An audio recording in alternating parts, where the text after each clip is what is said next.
नमस्कार मित्रांनो, आज आपण ट्रेकिंगला चाललेलो आहोत.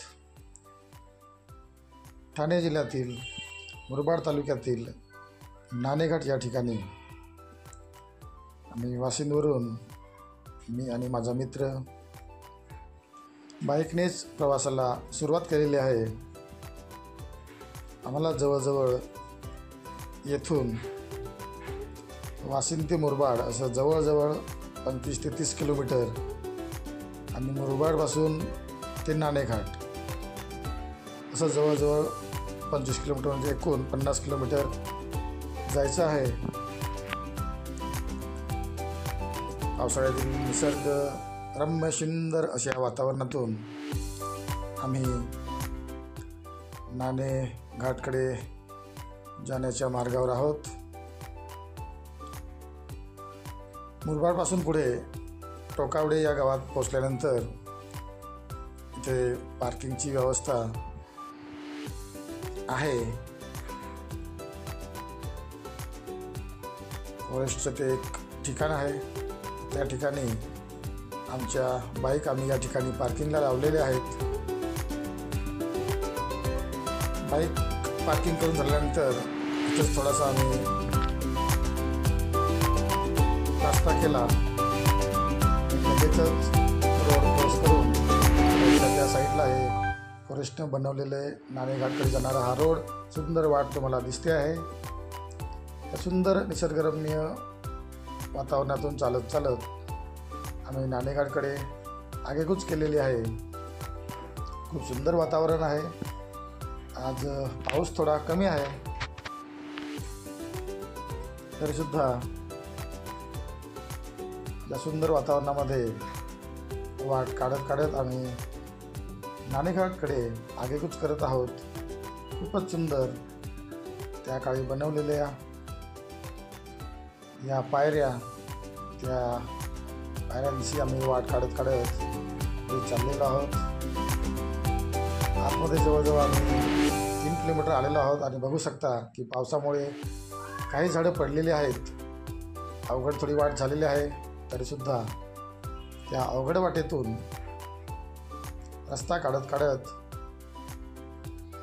आम्ही पलीकडे म्हणजेच नाणेघाटाच्या उंचावर सर्वात उंच टोकावर जाण्यासाठी या अवघड वाटेतून प्रयत्न करत आहोत.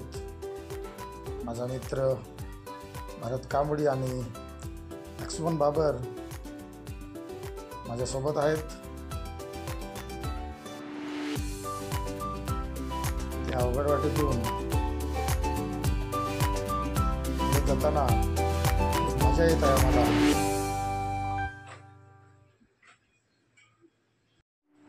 दोन 3 किलोमीटर चालून झालेलं आहे.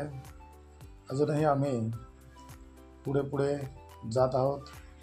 पावसाळ्यातील सुंदर, अतिसुंदर म्हणता येईल अशा वातावरणाचा आस्वाद घेत घेत आम्ही पुढे जात आहोत. तो बघा, तो कडा दिसतो आहे. त्या कड्याच्या ठिकाणी आपल्याला पोहोचायचं आहे.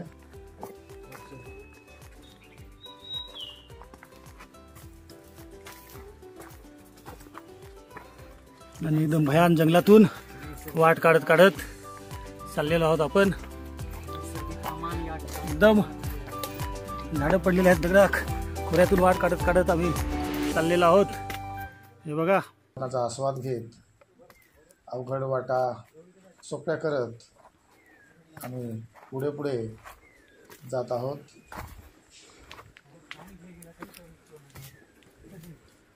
पावसाळ्यामध्ये ट्रेकिंग करण्याची मजा काही वेगळीच असते. वाट कशीही असो, दगडातून जाणारी, झाडातून जाणारी,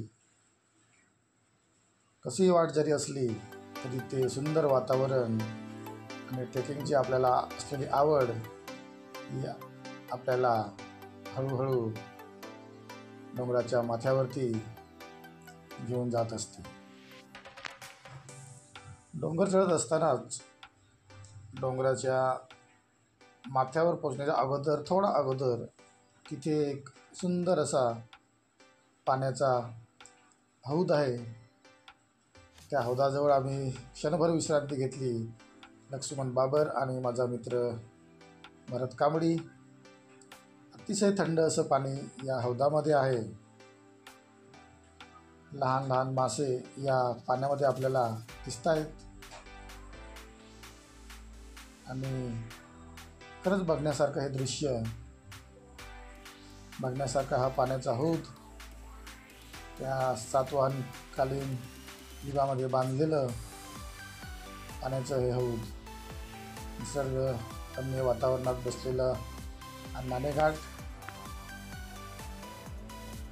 खूप सुंदर वातावरण, मध्ये मध्ये पावसाच्या त्या सरी येऊन अलगद आनंद देऊन जातात मनाला.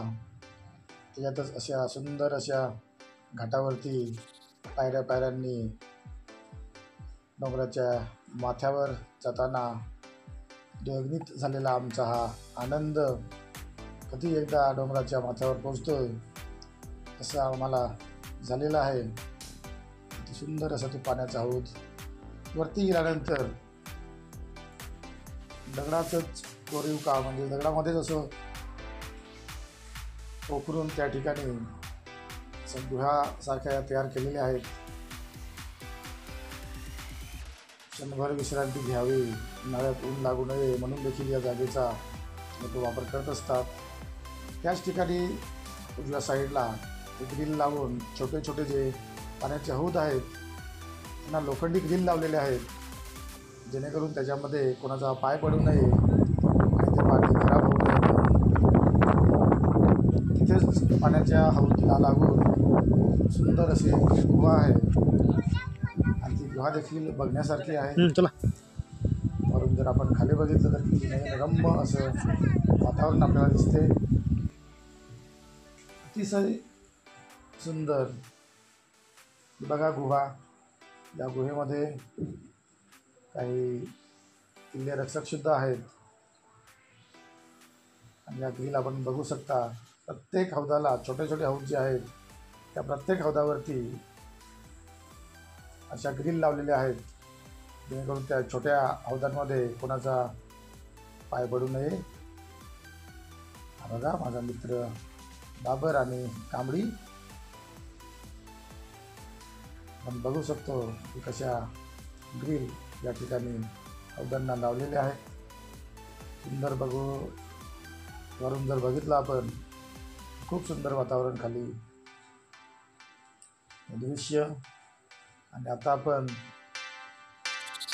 नाणेघाटाच्या एकदम माथ्यावरती पोचणार आहोत. थोडंसं अंतर राहिलेलं आहे.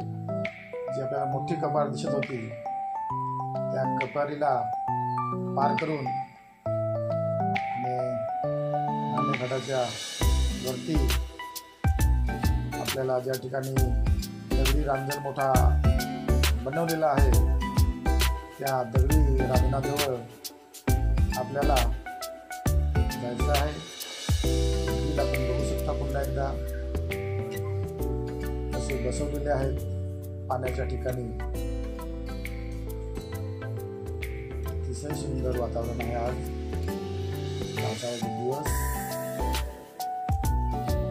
जुलै महिना चालू आहे पावसाळ्यातील, आणि आपल्याला जी मोठी कपार दोन दगडाच्या मोठ्या दगडांमधून उकळून तयार केलेला हा रोड, त्या रोडच्या मार्गातून आपण आता उंचावर जाण्याचा प्रयत्न या ठिकाणी.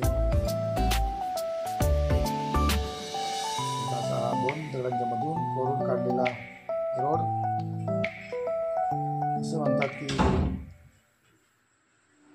सातवाहन काळामध्ये या वाटेचा, या रोडचा वापर केला जाईल. आता आपण दगडी रांजण ज्या ठिकाणी ठेवलेलं आहे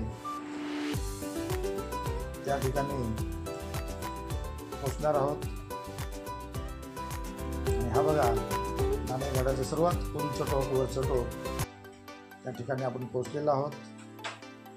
बघू शकता किती सुंदर वातावरण आहे. आणि हा बघा, बघू शकता आपण, हाच तो दगडी रांजण. माथ्यावर पोचल्यानंतर एकदम वरती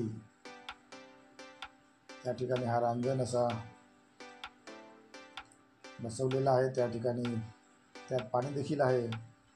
पूर्वीच्या काळी कल्याणकडे जाण्याच्या मार्गावर हा रांजण ठेवण्यात आला होता जकातसाठी. आणि त्याच ठिकाणी वरती हा रिव्हर्स फॉल देखील आहे. परंतु आज पाऊस कमी आहे त्यामुळे तो रिव्हर्स वॉटरफॉल तयार झालेला नाही. नाणे घाटावरील वातावरणाचा आनंद घेऊन आमचा झालेला आहे. सुंदर असा नाणेघाट.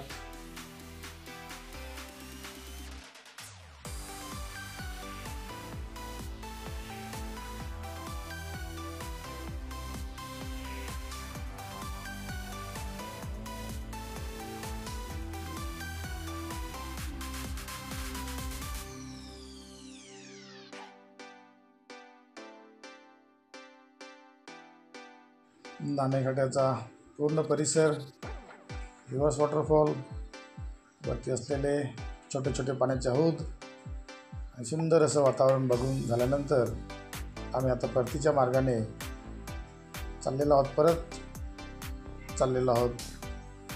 टोकावडे या गावात या ठिकाणी आम्ही आमच्या बाईक पार्किंग केलेल्या आहेत. ज्या दिशेने आम्ही चालत आलेलो आहोत त्याच दिशेला आणि त्याच वाटेने पुन्हा आम्ही खाली जाणार. नांदेड घाटावरील जर अनुभव सांगायचा म्हटला तर खूपच छान सुंदर अशा ठिकाणाला आज आम्ही भेट दिली आणि ती भेट नेहमीच कायमच आमच्या स्मरणात राहील. परतीचा प्रवास आमचा सुरू झालेला आहे आणि त्या परतीच्या प्रवासात गप्पा टप्पा मारत मारत आम्ही पुन्हा एकदा खाली त्याच मार्गाने उतरणार ज्या मार्गाने आम्ही नाणेघाटावरती आलेलो होतो.